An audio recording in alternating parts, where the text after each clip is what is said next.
હજર કોઈ કઈ એ નહીં કોઈ કઈ સાંભળે નહીં એકે ચીજને ઓળખે નહીં કોઈનું નામે ન આવડે એક વખત ચોમાસામાં એક માણસના ફળિયામાં દેડકું આવ્યું અને રાવ રાવ બોલવા લાગ્યું આ ગામમાં દેડકું કોઈએ જોયેલું નહીં એટલે બધા એકઠા થયા અને વાંકા વળી વળીને નીકળીને જોવા લાગ્યા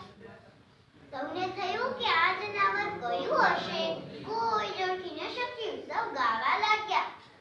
આ જનાવર કેવું જી ખબર હોય તો કહેજો જી રાવ રાવે બોલે જી આ જનાવર કેવું જી ખબર હોય તો કહેજો જી એવામાં એક માણસ બોલ્યો કાગડો હશે કાગડો બધા તો આખો ફાડી ફાડીને જોવા લાગ્યા થોડીવારમાં તો દેડકું ખાબોચિયા પાસે પહોંચ્યું બધા તો આંખો ફાડી ફાડીને જોવા લાગ્યા અને બોલ્યા રામ રાવે બોલે જી કૂદમ કૂદે ચાલે જી આ જનાવર કેવું જી ખબર હોય તો કહેજો જી થોડી વારમાં તો દેડકું ખાબોચિયામાં તરવા લાગી સૌને આશ્ચર્ય થયું અને બોલ્યા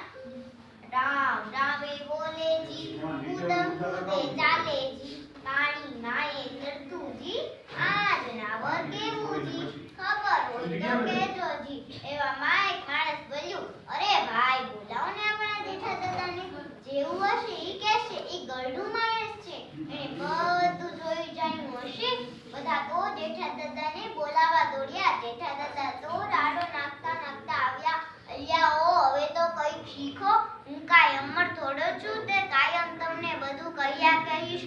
જેઠા દાદા તો દેડકા પાસે આવ્યા અને આંખ આગળ હાથ લઈ જઈને બરાબર ધીરે રહી બોલ્યા ચપટી દાણા નાખો જી એને ફરક કરો જી ચણે તો માનો ચકલી જી નહીં તો માનો મોર જી પછી તો દાણા નાખ્યા પણ દેડકું તો કાંઈ થોડું ચણે આ બધો તાલ જોઈને દેડકું બોલ્યું આ કેમ રાખો જેઠાજી તમે પડ્યા છો ખોટા